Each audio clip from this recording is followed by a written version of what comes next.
자, 신앙생활 한다는 것은 하나님의 뜻을 따라 살기로 다짐하는 것을 이야기하는 것입니다. 내 생각과 내 행동들을 잠시 내려놓고 우리의 주인 되시는 하나님 생각에 맞춰서 발걸음, 보조를 맞춰 살아가는 삶을 일컬어서 우리는 신앙생활을 한다. 우리가 믿고 바라는 대상 따라 나아간다라는 의미가 담겨져 있는 것입니다.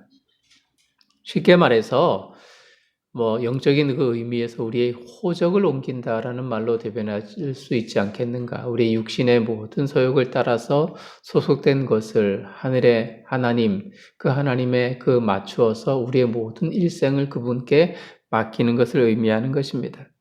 자, 하지만 대부분의 신앙인들이 그리스도 예수님을 따르면서도 세상 속의 모든 기득권을 누리려 합니다. 여기에서 복음의 변질이 나타나는 거지요. 여기에서 변질, 즉 오염된 그 부분들이 우리의 모든 것들을 잠식시켜 버립니다. 세상이 아닌 하나님 나라로 호적을 옮겨 그분의 생각에 따라 살아가는 삶의 태도가 우리 삶에 필요하리라 생각합니다. 오늘은 호적을 옮긴 신앙 공동체의 모습을 성경을 통해서 확인할 수 있어요. 우리 형편에 맞는, 성령님이 원하시는 늘 사랑의 공동체를 만들기 위해서 우리가 결단해야 하는 것은 무엇인가? 이런 주제로 오늘 말씀을 함께 나누고 은혜 받기를 간절히 원합니다.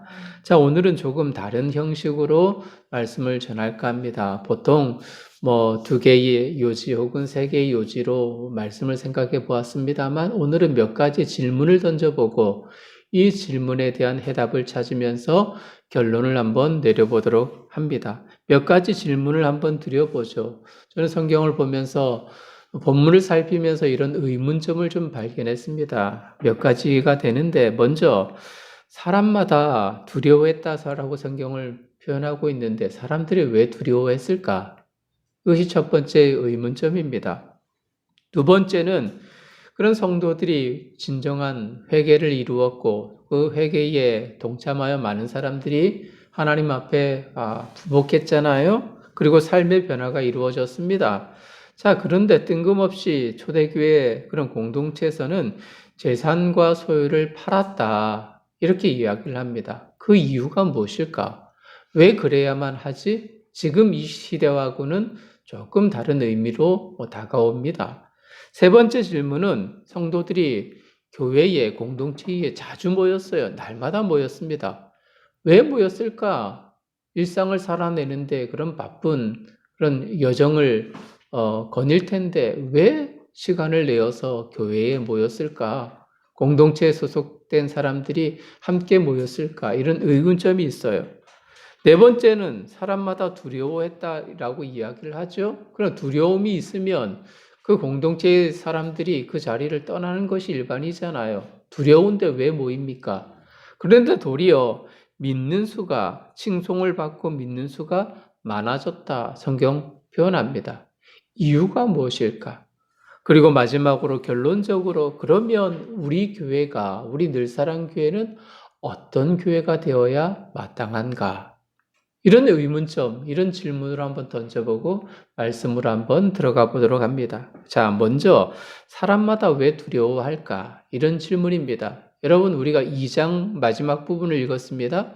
3장과는 이렇게 구분되어지는 것이 아니라 연결되고 있다는 것을 여러분 느낄 수 있습니다. 제자 공동체는 성령의 충만함으로 담대하게 그리스도 예수님을 전하기 시작했어요. 경건의 훈련을 게을리하지 않았습니다.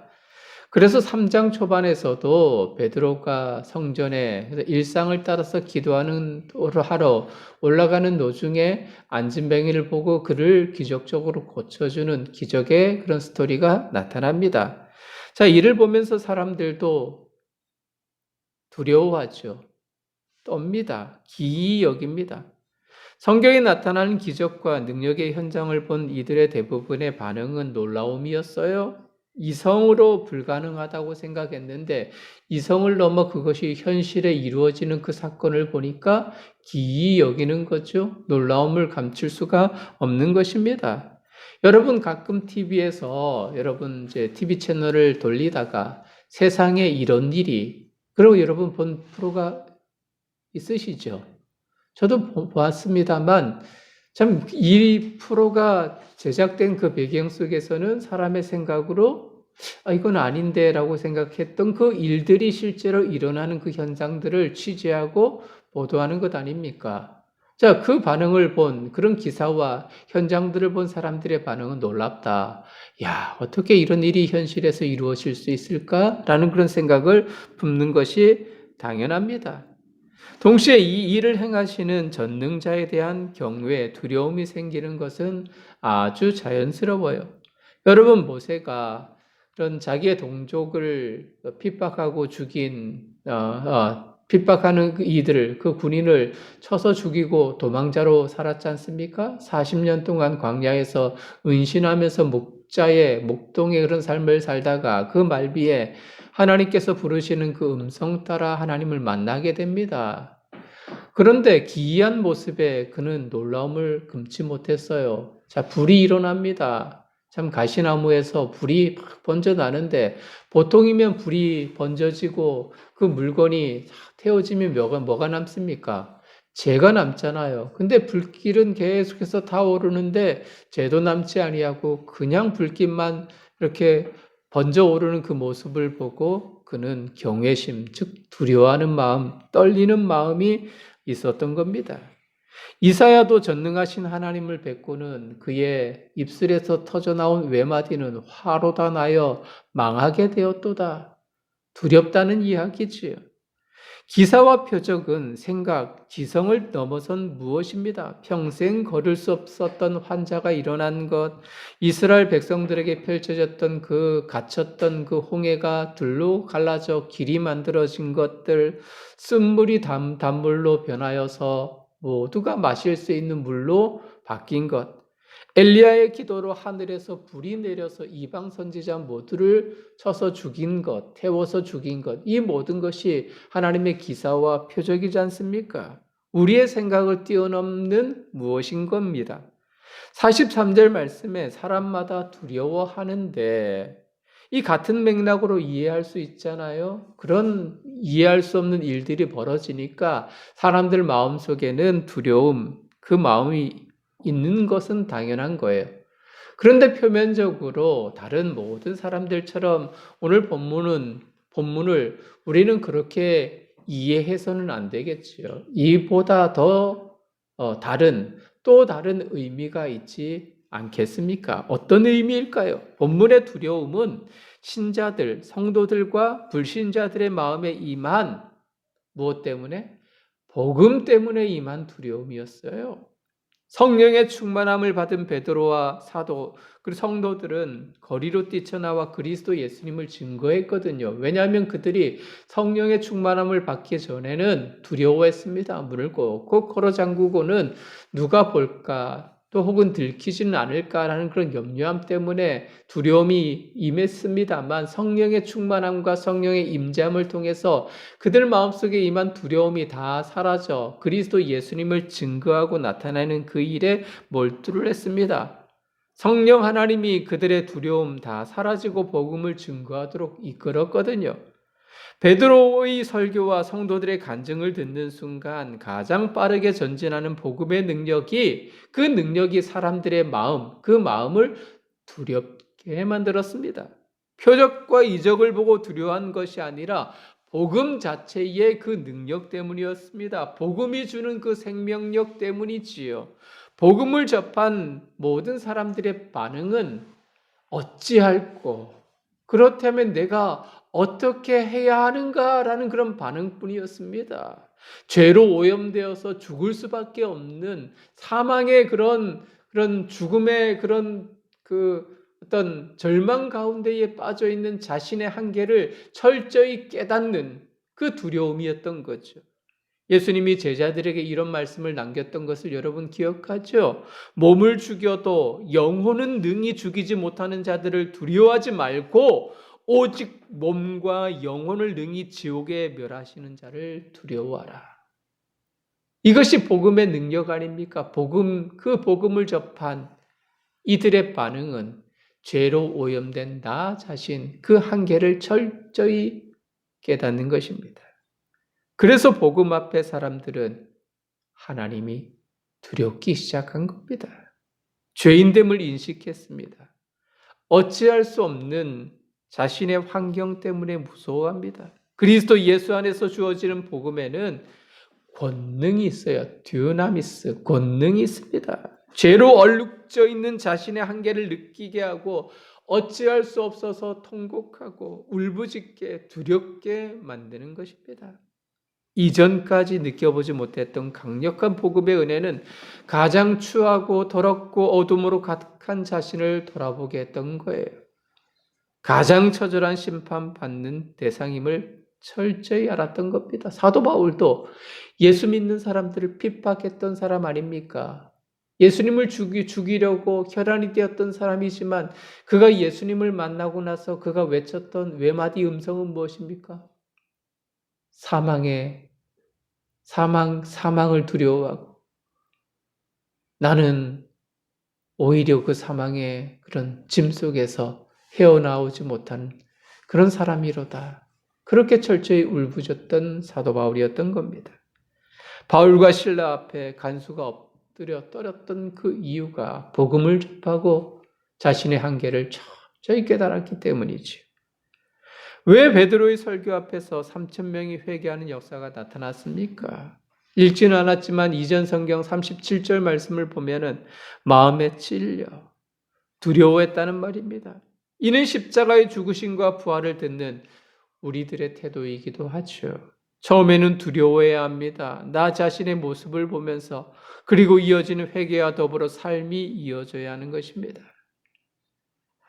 가슴을 치면서 두려워하기에 충분한 삶의 태도를 보여야 하는 것입니다. 가장 기적 중의 기적은 내가 그리스도 예수를 믿는 것, 그분을 의지하는 것, 이것이 가장 큰 기적 아닙니까? 이후에 보여지는 기사와 표적은 이후에 일들이는 것입니다. 진짜 두려워 떨었던 그 근본적인 이유는 복음의 그 능력 때문에 사람들 마음속에 죄에 대한 인식, 나에 대한 한계 때문에 두려워 떨었던 것이지요. 아직 그리스도의 복음을 가슴 깊이 새기지 못했다면 그것 자체가 우리의 슬픔이여 좌절이여 눈물과 두려움이 되어야 하는 것입니다. 두 번째 질문, 회개와 더불어 삶의 변화가 이루어졌어요? 결과물이 왜 재산과 소유물을 팔아야 했을까요? 이것이 두 번째 의문점입니다. 여러분, 유대인들에게 재산이란 어떤 의미가 있을까요? 아니, 유대인들 차치하고 우리들에게 재산이란 어떤 의미가 있을까요? 우리 시대에 자기 목숨보다 소중한 것이 있다면 그것은 재산입니다. 물질입니다. 여러분, 조금의 물질을 모으기 위해서 사람들은 내 마음속에 한곁에 있는 양심마저도 팔아버리는 사람들이 참 많습니다. 사람과의 신뢰도 깨는 시대입니다. 내가 성공할 수 있다면, 내가 돈을 벌 수 있다면 사람과의 신뢰도 헌신짝처럼 버립니다. 믿는 그런 사람 앞에 발등 찍힌다라는 속담이 왜 있을까요? 그런 신뢰가 무너졌기 때문이지요. 조금의 이익 때문에. 이런 소중한 목숨과도 같은 재산을 초대교회 성도들은 팔았습니다. 그리고 서로 나누어 가졌어요. 능력 있는 사람은 능력에 따라 수입이 많았지만 그렇지 못한 이들을 위해서, 그들을 배려하기 위해서 기꺼이 섬겼죠. 교회에서 이런 이상적인 현상들이 과연 이루어질 수 있을까요? 이 시대에, 지금 이 시대를 살아가는 저와 여러분들에게 교회 공동체 안에 이런 모습이 가능할까요? 글쎄요. 가족이라는 개념을 조금 도입해보면 가능성이 있지 않을까라는 그런 생각을 해봅니다. 가족의 구성원은 먼저 사랑한 사람들이 모여서 하나가 되는 부부가 있겠죠? 그리고 자녀들이 있겠죠. 이것이 가족입니다. 아버지는 정말 열심히 일하죠. 누구를 위해서요? 자녀들을 위해서, 가족들을 위해서 최선을 다합니다. 아이들에게 옷을 사주기도 하고 또 여러 가지 많은 그런 사회적 발판을 마련하기 위해서 여러모로 후원하고 또 안겨줍니다. 그러면서 정작 본인들은 누리지 못하죠. 자, 그렇다고 불평합니까? 그렇지 않습니다. 만족스러워합니다. 나이가 들어서 부모가 이제 뭐든 할 수 있는 능력이 사라지면 그의 그 모든 것을 이제는 자녀들이 이어서 하지요. 부모들을 복양하기도 하고 용돈도 지어주기도 하고 또 노년의 생활을 할 수 있도록 아낌없이 이렇게 베풀어 줍니다. 자, 그런데 자녀들이 불평이 없습니다. 이것이 가족이라는 말입니다. 초대기의 성도들의 물건을 팔아 나눌 수 있었던 원동력은 모두가 가족이라고 여겼기 때문입니다. 이것이 일반적인 생각입니다. 자, 그런데 조금 정정할 필요가 있겠다 싶습니다. 혈연으로 뭉친 가족 안에서도 이런 좋은 관계만 있는 것은 아니다라는 사실을 느낍니다. 그렇죠? 깨어지는 가정들, 서로 신뢰하지 못하는 가족들도 참 많이 있습니다. 도리어 서로 미워하기도, 이해할 수 없어서 서로 다투는 그런 가정들도 있습니다. 성도들의 가정도 마찬가지지요. 심지어는 성경 속에 드러나는 예수님의 가족도 마찬가지였습니다. 예수님의 모친과 형제들이 예수님을 회유하기 위해서 예수님을 찾아온 적이 있잖아요. 바알세불을 힘입어서 귀신을 쫓아낸다라는 그 소문들이 일자마자 예수님의 어머니 모친 마리아와 형제들이 찾아가서 예수님을 그런 가정으로 다시 또 데려오기 위해서 나아갔습니다. 예수님을 심지어는 고향 사람들의 그런 헛소문 때문에 죽이기로 했던 가족들입니다. 그런 이들을 향해서 예수님께서는 말씀하셨어요. 혈연 공동체를 넘어서서 영적인 공동체를 이루는 것이 하나님 바라시는, 원하시는 뜻이다. 즉 다시 말해서 하나님의 뜻과 하나님의 생각을 행하는 이들이 진짜 가족이다. 이렇게 예수님이 이야기를 하셨습니다. 여러분, 중세시대 수도원이 정말 영적 공동체의 한 모델이거든요. 당시에는 수도사가 되기 위해서 한 가지 조건이 있었어요. 그 조건이 뭐냐면은 자신의 모든 재산을 다 팔아서 수도원에 기부하는 것이었습니다. 이것이 조건이었습니다. 그렇게 해야만 수도사가 될 수 있었던 거예요. 현대 교회에서 초대 교회처럼 물질 나눔은 가능할까요? 불가능합니다. 불가능해요. 농경시대가 아니라 자본주의 사회이다 보니 물질이 더 메인이 되어버렸습니다. 분업화가 되어 제도에 의해 움직입니다. 이런 교회가 초대교회 정신을 이어받는 것은 교회 내부에서 함께 즐기고 함께 쓰는 그것에 몰두하는 것이 아니라 도리어 그것을 이웃을 향해서 시선을 돌리는 것, 그것이 진정한 영적 공동체를 향한 어떤 기초를 쌓는 일이라고 생각합니다. 물론 내부의 상황을 살펴 가난한 자가 없도록 해야 하겠습니다만 재정의 일부를 외부를 향해 시선을 돌려야 마땅합니다. 여러분, 유대인 사회가 어떤 사회인지 말씀을 드렸죠. 한 슈퍼마켓을 하나의 그런 예를 들어서 말씀을 드렸습니다만 그런 동종 유대인이 다른 나라의 슈퍼마켓의 주인에 밀려서 조금 어려움 당하면 유대 사회는 십시일반 모아서 그 유대인을 돕습니다. 적극적으로 돕습니다. 우리나라는 그렇지 않잖아요. 우리 한국 정서는 한 슈퍼가 잘 되면 그 옆에 다른 슈퍼가 생기고 건너편에 슈퍼가 생깁니다. 정육점이 잘 되면 똑같죠. 그런 모습이 나타납니다만 유대 사회는 그렇지 않다고 합니다. 잘 되면 잘 될수록 계속해서 지원해 주지. 도리어 어려움 당하면 그 어려움 당한 유대인이 일어설 수 있는 모든 발판을 다 동원하여서 그렇게 지원하는 그 사회가 유대 사회라고 이야기를 합니다. 재산과 소유는 유대인들에게 가장 소중한 것이지만 하나님이 주셨다는 의식을 그들은 가지고 있다는 이야기입니다. 모두의 것이라는 생각입니다. 그래서 부자도 존재하지만 가난한 자가 없도록 하는데 그들의 초점이 있어요.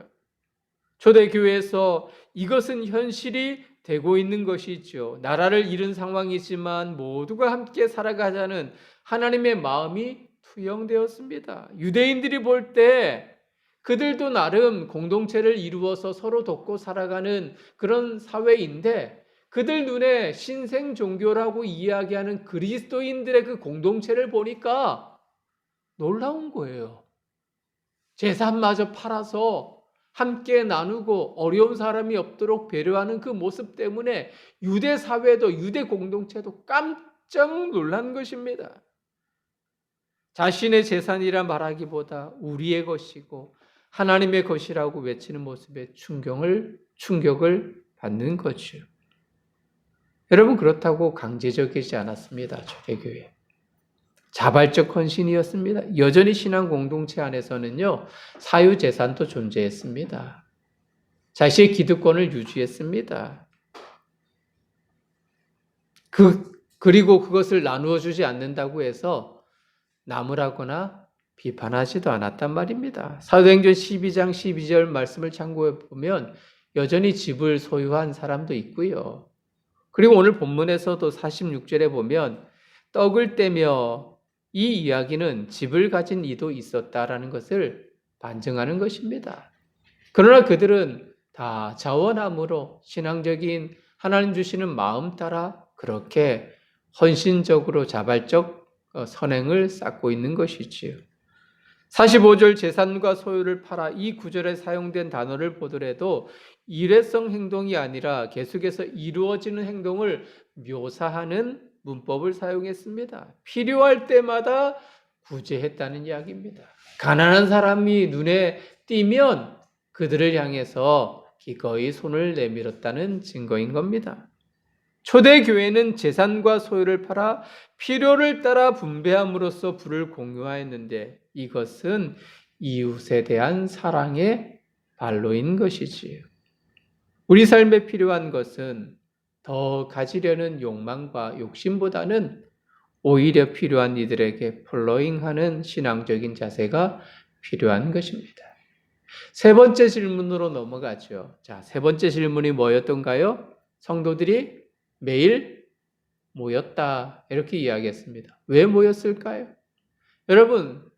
여러분들에게 이제 그 회사 또 사업 또 일상생활 영위하는 여러분들의 그런 삶이 바쁜데 매일 모이셔요. 매일 12시에 모여서 우리가 4시까지 성경 공부하고 전도하고 그래야 할 겁니다. 매일 모이세요. 그렇게 이야기를 하면 여러분들이 오실 수 있습니까? 힘들어요. 왜? 바쁜데요. 그죠?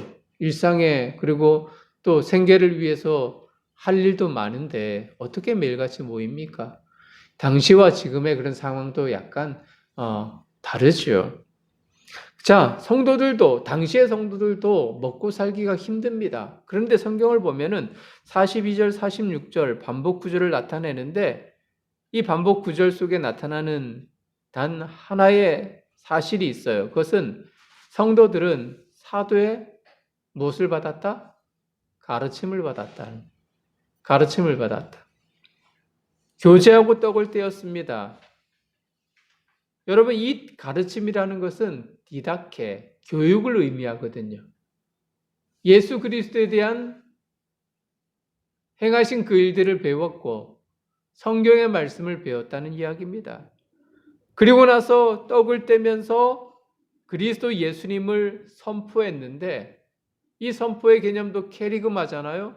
선포, 복음을 증거했다라는 이야기입니다. 즉 성도들이 모인 이유가 두 가지로 정리할 수가 있습니다. 하나는 교육받기 위해서, 또 다른 하나는 복음을 증거하기 위해서였던 겁니다.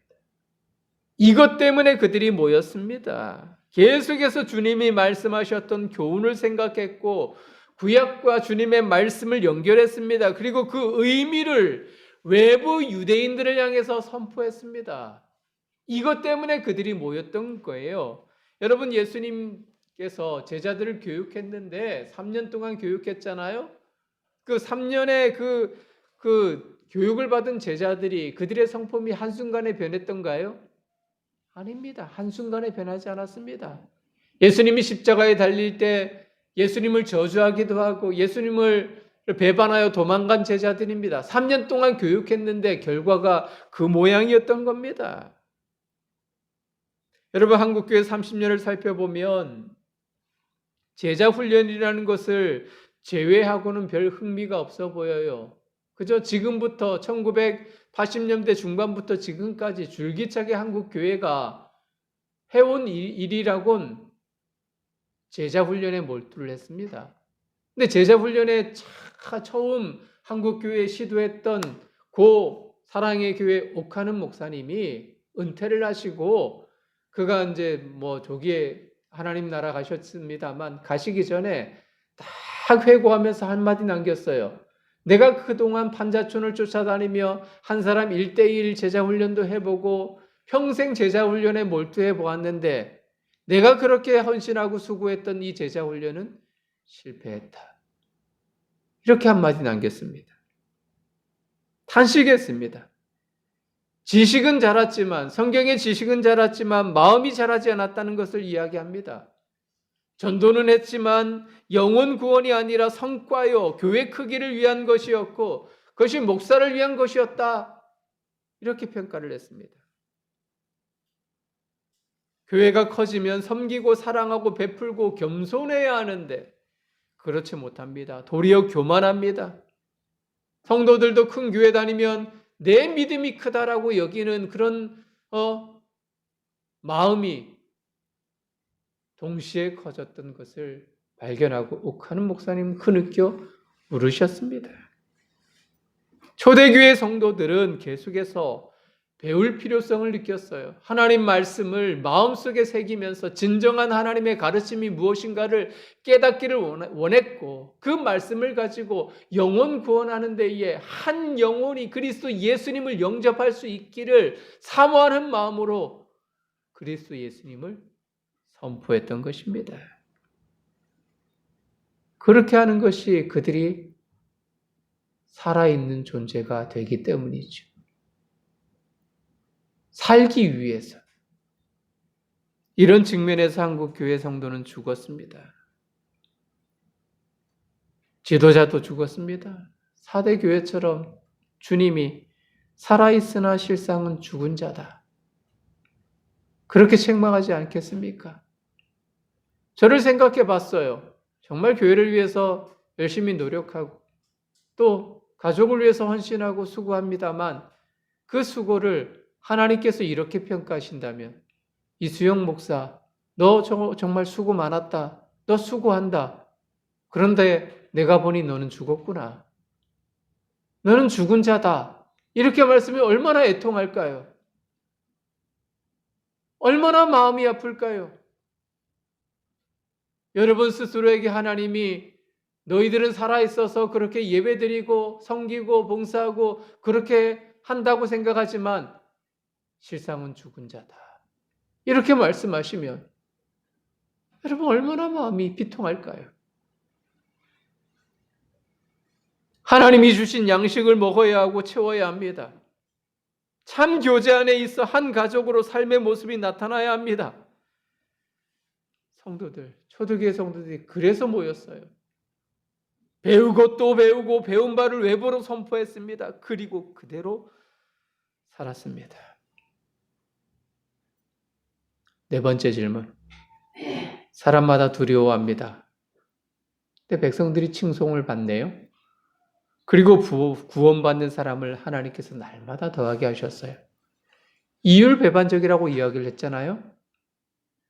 두려워하는데 왜 사람들이 모이나요? 그런데 그 두려움이 기이한 현상을 보고 놀라움, 두려움, 그 마음이 아니라고 이야기를 했죠. 복음의 메시지를 듣고 그 마음에 찔림이 있어서 자기 자신의 그 죄에 대한 정체성을 깨닫고 나서 느끼는 그 두려움이 내가 어떻게 할꼬? 그래서 그리스도 예수님을 영접하는 사건이 일어납니다. 자, 그렇다면 연결이 되는 거죠. 두려워하는데 사람들이 모인 그 이유가 이제는 설명이 되는 거죠. 답을 찾을 수 있는 것입니다.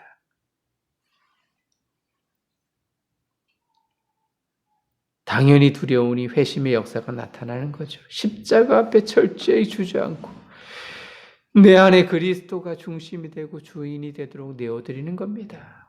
하늘의 식사와 교제가 이루어집니다. 나보다 이 모습은 유대 공동체에 충격을 주기 충분했습니다. 구약성경, 아니 정확히 표현하면 디아스포라, 유대 모임을 통해 회당에서 모임을 했고 그 안에서 마을 공동체의 삶을 이루었던 그들보다 더 아름다운 가족의 모습이 초대교회 성도들 그 안에서 나타나고 있는 것입니다. 교제하고 떡을 떼며 나누어주고 복음 때문에 두려워하고 그래서 더욱더 그리스도 십자가의 보혈을 붙들고 외부의 사람들도 동일한 그 마음 때문에 회심자들이 날마다 나타나는 역사가 초대교회에 나타나는 것입니다. 구원받는 자들이 날마다 더하게 하시더라. 자, 그렇다면 결론적으로 우리의 모임은, 우리의 공동체는 어떤 모습을 갖추어야 할까요? 이것이 결론적인 말씀입니다. 이를 위해 몇 가지 질문을 던져본 것입니다.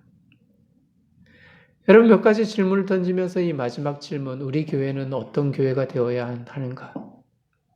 솔직히 나름 우리 머릿속으로, 제 마음속으로 다 이렇게 정리하여서 표현되는 그런 몇 가지는 존재하지요. 그런데 죄송한 말씀입니다만 아직까지 솔직히 답을 찾지 못했습니다. 왜 그럴까요? 제가 아직 그렇게 할 수 있는 역량과 신앙의 틀이 없기 때문입니다. 작은 교회라고 말하는 가정에서 온전한 하나됨을 추구하지 못했기 때문입니다. 여전히 내 혈기가 살아있고요. 자녀를 향해서 온전히 사랑하지 못하고 분노를 표출하는 나 자신을 발견하기 때문입니다. 좀처럼 그리스도 예수님의 인내함을 드러내지 못하기 때문입니다. 육신의 가족을 뛰어넘어서 영의 가족으로 나아가야 하는데 너무나도 부족함을 느끼기 때문이지요. 교회라는 공동체를 향해서도 여전히 리더십을 가지고 이끌어가지만 욕심이 앞서기 때문입니다. 저 자신이 죽지 못했기 때문입니다. 아니, 하나님 앞에서 두려움을 갖지 못해서일까요? 나 자신에 대한, 구원에 대한 두려움이 있지만 지도자로서 가져야 하는, 영혼을 이끌어가고 책임져야 하는 두려움을 잊고 있어서일 것입니다. 그래서 정확한 답은 주지 못할 것 같습니다. 그래서 기도할 뿐입니다. 하나님, 내 가족이 진짜 가족이 되기를 원합니다. 우리 성도님들이 진짜 영가족이 되기를 간절히 원합니다. 우리 성도님들이 십자가 앞에 두려워 떨기를 바랍니다. 우리 성도님들이 성경을 알고 깨닫고 캐리그마 전하는 자들이 되기를 간절히 원합니다. 나 자신의 욕심을 내려놓고 서로 사랑으로 보듬어주고 내 혈기로 사람을 대하기보다도 그리스도의 사랑과 인내함으로 품어주기를 원합니다. 이렇게 기도할 뿐입니다. 그러면 우리 성도님들의 모습을 보면서 우리 교회를 보면서 주변의 사람들이 칭송하기 시작할 것이고 날마다 구원 얻는 자들로 채워질 것입니다. 주님이 말씀합니다. 누가 내 가족인가? 하나님의 뜻을 행하는 이들이 참 가족이다. 오늘 4가지 질문, 5번째 질문은 결론, 적용 질문입니다만 4가지의 그 질문 속에 담겨져 있는 초대교회 성도들의 모습을 기억하면서 우리 늘사랑교회가 그런 교회가 되기를 간절히 바라고 기도할 수 있는 성도님들 되시길 바랍니다. 그래서 이곳에서 정말 하나님의 맛을 보여줄 수 있는, 천국을 보여줄 수 있는 공동체가 되기를 소망합니다. 기도합니다.